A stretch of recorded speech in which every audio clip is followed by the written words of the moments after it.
அட்வென்டாக்ஸ் நேயர்களுக்கு அன்பான வணக்கங்கள். இன்னைக்கு எபிசோட பொறுத்த வரைக்கும் ஆவரேஜான ஒரு எபிசோட் தான். சொல்லிக்கிற அளவுக்கு பிரமாதமாக ஒன்றும் உள்ள இல்லை.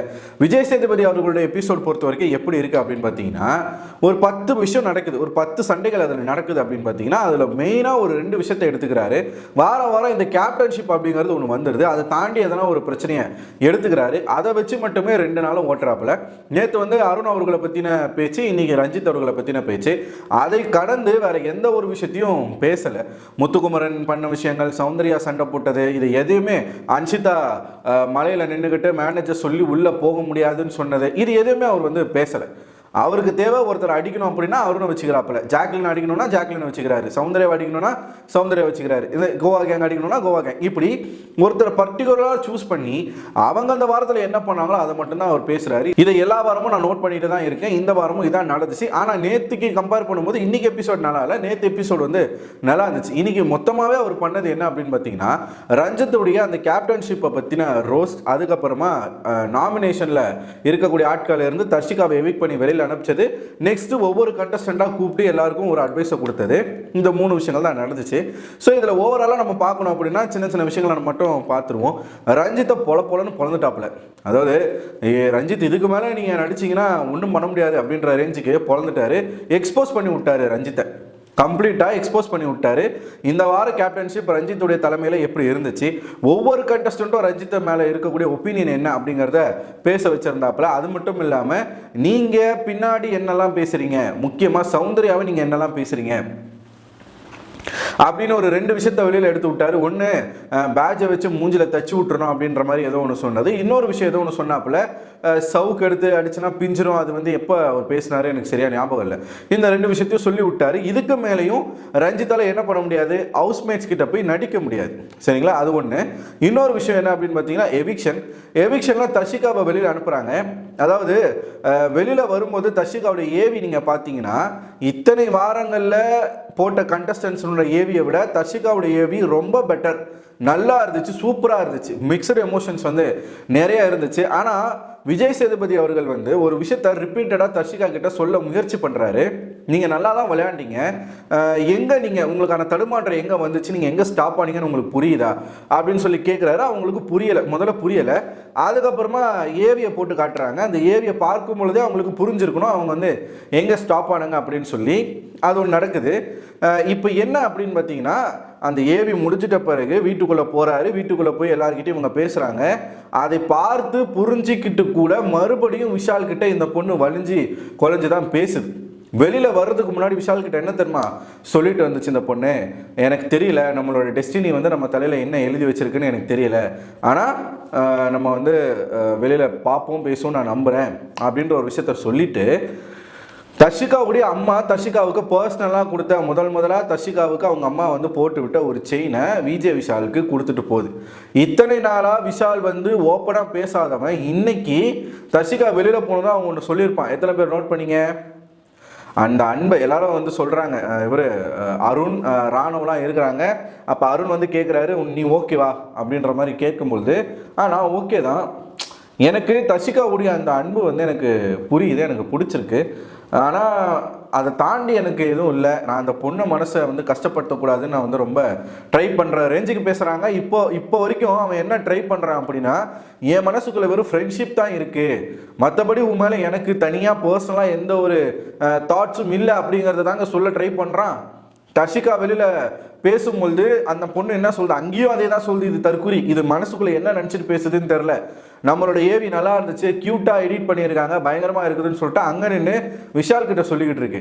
அவன் அப்பயும் என்ன சொல்கிறான், உன்னுடைய அன்பை நான் மதிக்கிறேன், நான் ரெஸ்பெக்ட் பண்ணுறேன், எனக்கு வந்து அதில் ரொம்ப மரியாதை இருக்குது, நீ உன்னுடைய பெரிய பெரிய உயரத்துக்கு நீ வரணும் அப்படின்னு சொல்லிட்டு அவன் அப்பையும் அவன் என்ன தர்ஷிகா கிட்ட கன்வே பண்ணணும்னு நினச்சானா அதை கன்வே பண்ணுறான். எனக்கு என்ன இந்த இடத்துல புரியல அப்படின்னா, இது ஏன் தர்ஷிகாவுக்கு புரிய மாட்டேங்குது, ஏன் அது ஏற்றுக்க மாட்டுறாங்க, அப்படி என்ன விஷால் கிட்ட இருக்கு?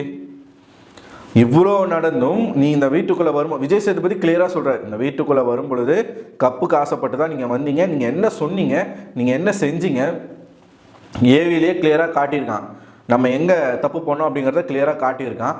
அதை பார்த்தும் நீங்கள் புரிஞ்சிக்காமல் மறுபடியும் அதையே நீங்கள் பண்ணுறீங்க அப்படின்னா விஜய் விஷாலும் அதே தான் சொல்கிறான். ப்ளஸ் விஜய் சேதுபதி ஒரு லெவலுக்கு மேலே இது பேசி ஒன்றும் யூஸ் இல்லை, அவ்வளோதான், முத்தி போச்சு, இதுக்கப்புறம் இந்த அட்வைஸ் பண்ணுறதுலாம் நமக்கு தேவையில்லை அப்படின்னு சொல்லி தர்ஷிகாவை அனுப்பி விட்டார். இவ்வளோ மேட்னஸ் உங்களுக்கு எங்கேருந்து வந்துச்சு விஷால் மேலே அப்படின்றது தான் புரியலை.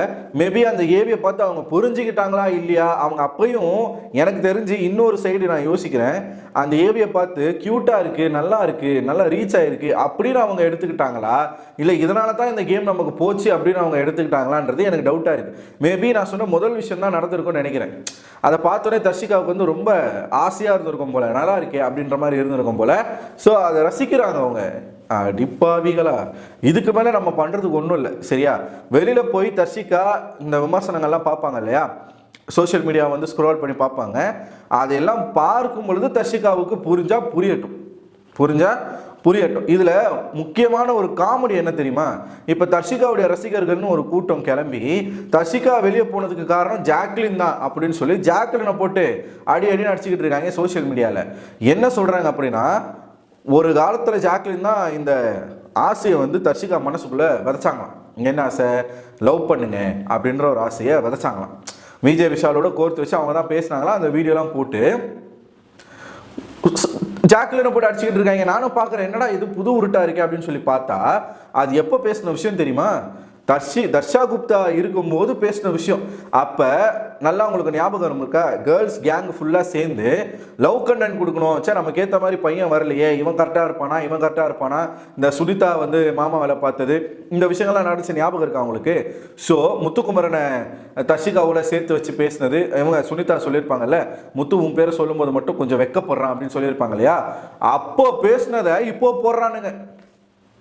போட்டு ஜாக்லின் தான் தர்ஷிகா திசை மாறுவதற்கு காரணம், ஜாக்லினால தர்ஷிகாவை நேரடியாக மோதி ஜெயிக்க முடியல, அதனால அவங்களோட கேமை இந்த மாதிரி வந்து திசை திருப்புறதுக்கு இந்த மாதிரி பண்ணி இவங்க தான் சேர்த்து வச்சாங்கன்ற ரேஞ்சுக்கு பேசுறாங்க. டேய், சோறுன்னு திங்கிறீங்களா, சோத்துல உப்புன்னு போடுறீங்களா, ஏண்டா அவங்க என்ன குழந்தையா? இப்போ ஜாக்லின் வந்து பீ எடுத்து தின்னுன்னு சொன்னால் தர்ஷிகா தின்னுருவாங்களா? திங்க மாட்டாங்கல்ல. அது எல்லாரும் பேசினது, பொதுவாக எல்லாருக்குள்ளேயும் பேசினது, ஜாக்லினையும் இன்னொருத்தரோட சேர்த்து வச்சு தான் பேசினாங்க சரியா. அது வேற ஒரு கதை. இது தர்ஷிகா அது எல்லாம் முடிஞ்சிட்ட பிறகு இந்த விஷால் சௌந்தர்யா மேட்ரு வரும்பொழுது தான் தர்ஷிகா மனசுக்குள்ள விஷால் மேலே ஒரு அன்பு வந்துச்சு. நீங்கள் சொல்கிற கதை நடந்ததுக்கும் இந்த கதை நடந்ததுக்கும் நிறைய கேப் இருக்கு ராசா, ஏன்டா இப்படி இறங்கிட்டீங்க அப்படின்ற மாதிரி தான் இருக்குது. திடீர்னு எங்களை முளைச்சாங்க தர்ஷிகாவுக்கு ஃபேன்ஸ், அப்போ ஓட்டு போட்டு காப்பாற்ற வேண்டியதானே அப்படின்ற ஒரு கேள்வி என் மனசுக்குள்ளே வந்துச்சு. ஒருத்தவங்க ஒரு சொல்கிறாங்க அப்படின்னா அதை கேட்டு நம்ம செய்கிறோன்னா நமக்கு அறிவு இருக்கணும்.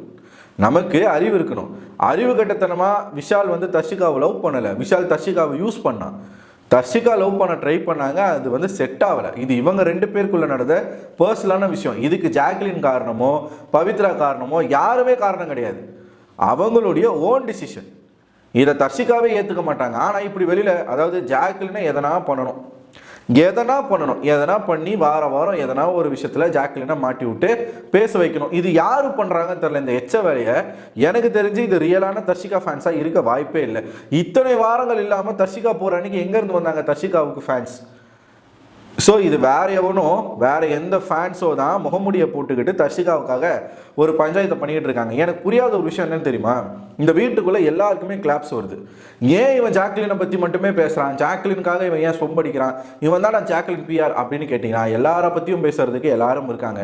சௌந்தர்யாவை பற்றி பேசுறதுக்கு ட்விட்டரில் அத்தனை பேர் இருக்காங்க, முத்துக்குமரனை பற்றி பேசுறதுக்கு பெரிய பெரிய ஆட்கள் இருக்காங்க, ஈவன் நம்ம ஃபேட்மேனும் அதில் இறங்கி பேசிக்கிட்டு இருக்காரு. இப்படி ஒவ்வொருத்தரையும் ப்ரொமோட் பண்ணுறதுக்கு, ராணுவ ப்ரொமோட் பண்ணுறதுக்கு எவ்வளோ பேர் இருக்காங்க. ஆனால் ஜாக்லின் பற்றி பேசுறதுக்கு நான் பார்த்த வரைக்கும் பெருசாக யூடியூப்லையோ இல்லை ட்விட்டர்லையோ யாருமே கிடையாதுங்க. நீங்கள் அந்த வீட்டுக்குள்ளே நோட் பண்ணீங்க அப்படின்னா ஜாக்லினுக்கு பிஆர் இருக்கு, பிஆர் ஓட்டு அப்படின்னு சொல்கிறாங்களே, சௌந்தர்யாவை காட்டினாலே கைத்தட்டுற கூட்டம் ஜாக்லினை காட்டும் போது ஏன் கைத்தட்ட மாட்டேங்குது? அந்த வீட்டில் எல்லாருக்குமே கிளாப்ஸ் வருது, ஈவன் ராணுவுக்கு வருது, விஷாலுக்கு வருது, எல்லாருக்குமே கிளாப்ஸ் வருது. விஷால் தர்ஷிகாவை காட்டும் போது அப்படி கிளாப்ஸ் பண்ணுறாங்க மக்கள். அது வந்து நல்ல விதத்தில் பண்ணுறாங்களோ கெட்ட விதத்தில் பண்ணுறாங்களோ, ஜாக்லினுக்கு அது ரெண்டுமே கிடையாது. நீங்கள் யோசிச்சு பாருங்க, விஜய் சேதுபதி ஜாக்லினை தனியாக பேச வைக்கும் போதும் கிளாப்ஸ் வரல, கூப்பிட்டு கன்ஃபெஷன் ரூம்ல ஜாக்லின் கிட்ட பேசும்போதும் கிளாப்ஸ் வரல. எந்த இடத்துலையுமே ஜாக்லின் வந்து கிளாப்ஸ் இல்லை. என்ன ட்ரை பண்றாங்க? உண்மையாவே கிளாப்ஸ் இல்லையா? உண்மையான கிடைக்கிற கிளாப்ஸ் இவங்க வந்து கட் பண்றாங்களா நமக்கு தெரியல. ஆனா ஆடியன்ஸை காட்டும் போது சும்மா தான் இருக்காங்க. இந்த இடத்துல எனக்கு என்ன கேள்வி வருது அப்படின்னா, இப்போ ஜாக்லினுக்கு சோஷியல் மீடியாவில் சப்போர்ட் இருக்குது. சோஷியல் மீடியாவில் சப்போர்ட் இருக்குன்னா நம்ம இப்போ வீடியோ போடுறோன்னு வச்சுக்கோங்களேன். இந்த வீடியோ கீழே வந்து ஒரு கமெண்ட்ஸில் ஒரு 10 பேர் வராங்கன்னா அதில் ஒரு 7-8 பேர் ஜாக்லினுக்கு சப்போர்ட் பண்ணி கமெண்ட் பண்ணுறாங்க. இப்போ அங்கே ஆடிஷன் நடக்கக்கூடிய இடத்துக்கு, அங்கே ஷூட் நடக்கக்கூடிய இடத்துக்கு எல்லாருடைய ஃபேன்ஸும் தான் போவாங்க. எல்லாருடைய ஃபேன்ஸும் தான் போவாங்க. சரிங்களா?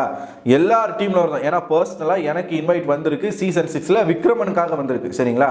ஸோ ஒவ்வொரு கண்டஸ்டன்ஸுக்காகவும் 3 நாள் பாஸ் அப்படிங்கிறது கொடுப்பாங்க. அவங்க சார்பாக ஆடியன்ஸ் யாரையாச்சும் உள்ளே அனுப்பலாம் அப்படின்றத கொடுப்பாங்க. எல்லாருக்காகவும் போவாங்க. சரிங்களா? எனக்கு என்ன இந்த இடத்துல எழும்புற ஒரே கேள்வி அப்படின்னா, ஒட்டுமொத்த கூட்டமும் சௌந்தர்யாவை காட்டினாலே கைத்தட்டுதே எப்படி? எப்படின்னு எனக்கு புரியல. சௌந்தர்யா மூஞ்ச காட்டினாலே கை தட்டுறாங்க. முத்துக்குமரன் கூட அவர் பேசினா, அவர் நல்லா ஒரு கருத்தா பேசினார்னா அப்ப கிளாப்ஸ் வருது. அதே மாதிரி முத்துக்குமரன் கன்ஃபெஷன் ரூமுக்கு வரும்போது முத்துக்குமரனுக்கு கிளாப்ஸ் வந்துச்சு. ஆனா சௌந்தர்யாவுக்கு மட்டும்தான் பேசாமே கிளாப்ஸ் வருது. அப்படி என்ன பண்ணாங்க சௌந்தர்யா அப்படின்ற ஒரு கேள்வி நம்ம மனசுக்குள்ள வருதா? இன்னொன்னு, இப்போ ஓட்டிங்கில் ஜாக்லின் முதல் இடத்துல இருக்காங்க, 2வது இடத்துல இருக்காங்க, அன்அஃபிஷியலில் கூட 3வது இடத்துல இருக்காங்க. இப்படி ஒரு இடத்துலையும் ஜாக்லினுக்குன்னு சில ஃபேன்ஸ் இருக்காங்கல்ல, அவங்களாம் அந்த வீட்டுக்குள்ளே போவாங்களா மாட்டாங்களா? அவங்களாம் அங்கே ஷூட் நடக்கிற இடத்துக்கு போவாங்களா மாட்டாங்களா? இல்லை அங்கே இருக்கக்கூடிய ஜென்ரல் ஆடியன்ஸுக்கு ஜாக்லினை பிடிக்குமா பிடிக்காதா? கிளாப்ஸ் வருதா இல்லையா? அந்த பேய் இருக்கா இல்லையா? நம்பலாமா நம்பக்கூடாதா? பார்த்துருக்கியா பார்க்கலையா? இப்படி ஆயிடுச்சு. இப்போ ஜாக்லினுக்கு ஃபேன்ஸ் இருக்காங்களா இல்லையா? ஜாக்லினுக்கு கிளாப்ஸ் வருதா இல்லையா? ஒரு வாரம் கூட சிங்கிள் கிளாப் கூட ஜாக்லினுக்கு வர மாட்டேங்குது. அது எப்படி அப்படின்ற ஒரு கேள்வி என் மனசுக்குள்ள ஓடிக்கிட்டே இருக்கு. ஏன்னா விஜய் விஷாலுக்கு கை தட்டுறாங்க, ஏன் ஜாக்லினுக்கு இல்லை? இப்போ யாருக்குமே இல்லை, சௌந்தர்யாவுக்கு மட்டும்தான் கிளாப்ஸ் வருது, இல்லை முத்துக்குமரனுக்கு மட்டும்தான் கிளாப்ஸ் வருதுன்னா நம்ம ஓகே. தீபக்கு கை தட்டுறீங்களே, ஜெஃப்ரிக்கு கை தட்டுறீங்களே, பவித்ராக்கு கை தட்டுறீங்களே, ஏன் ஜாக்லினுக்கு வர மாட்டேங்குது அப்படின்ற ஒரு கேள்வி எனக்கு நேத்துல இருந்தே வந்துகிட்டு இருக்குங்க. நேற்று கூட விஜய் சேதுபதி வந்து ஜாக்லினை பேச அலோவ் பண்ணலை, ஜாக்லினை பேச அலோவ் பண்ணலை, ராயனை பேச அலோவ் பண்ணலை. இன்னைக்கு 2 பேருமே பேசினாங்க. ராயனுக்கும் பேச அலோவ் பண்ணாங்க, அப்புறம் ஜாக்லினுக்கும் பேச அலோவ் பண்ணாங்க. பேசிட்டு மற்றவங்க உட்காரும் போது கூட கிளாப்ஸ் வருது. அந்த கிளாப்ஸ் கூட ஜாக்லினுக்கு வரல. எனக்கு அதான் ஆச்சரியமா இருக்கு. எனக்கு மட்டும்தான் இப்படி தோணுதா, இல்லை உங்களுக்கும் அந்த மாதிரி தோணுதா? தோணுனா கமெண்ட் பாக்ஸில் கமெண்ட் பண்ணுங்க.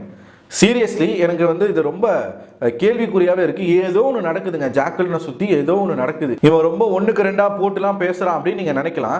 இது என்னுடைய பர்சனல் தாட், அப்சர்வேஷன். என்னுடைய அப்சர்வேஷனில் நான் யோசிக்கிற விஷயம். பார்க்கும்போது எனக்கு ஜாக்லினுக்கு வீட்டுக்குள்ளே கிளாப் சொன்ன மாதிரியே தெரியல. ஏன் வரல? எல்லாருக்கும் தட்டுற மக்கள் அட்லீஸ்ட் ஒரு 2-3 பேருக்காச்சும் அங்கே இருக்கிறவங்களுக்கு ஜாக்லினோட கேம் பிடிச்சிருக்கோம்ல. அந்த கிளாப்ஸ் கூட வரலையே, ஒருத்தர் கூட கை தட்டலையே.